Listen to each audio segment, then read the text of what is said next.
చాలా మంచి రోజు అనిపిస్తుంది. ఎందుకంటే ఒక మంచి స్వభావాలు కలిగినటువంటి ఒక స్త్రీమూర్తికి జన్మించిన రోజు.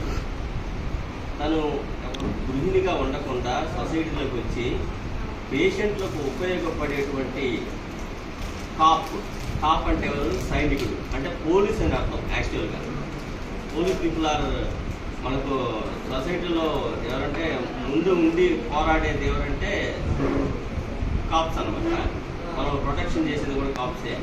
అలాంటి కాపు కులంలో జన్మించినటువంటి ఒక స్త్రీమూర్తి, ఒక మహిళ, ఒక ఆఫీసర్ లాగా ఒక సొసైటీని స్థాపించి ఇలాంటి కార్యక్రమాలు చేస్తుందంటే ఈరోజు ఆ మేడం గారి కన్న తల్లికి మనం చేతులకి అలాగే ఆమె చేస్తున్నటువంటి పనికి సహకరిస్తున్నటువంటి బాలాజీ సార్కి కూడా మనం అందరూ కూడా నమస్కరించి చెప్పుకోవాల్సిన సమయం ఉంది.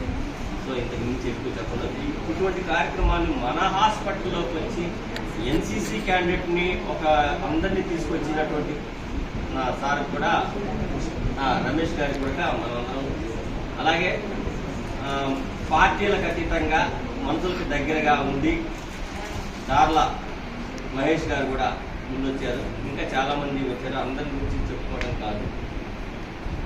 ఇంకోటి నేను ఈరోజు ఎందుకు చెప్తానంటే, చిరంజీవి గారు ఎన్సీ చేశారు, డాక్టర్ వైఎస్ రాజశేఖర రెడ్డి గారు ఎన్సీ చేశారు, నేను కూడా ఎన్సీ చేశాను.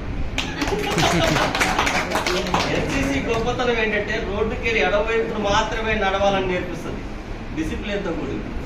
సో ఎన్సీసీ అనేది చాలా గొప్ప ఇది. సో మరొకసారి మేడం గారికి జన్మదిన శుభాకాంక్షలు తెలుపుకుంటూ ఈ అవకాశం ఇచ్చిన ప్రతి ఒక్కరికి నా హృదయపూర్వక నమస్కారాలు.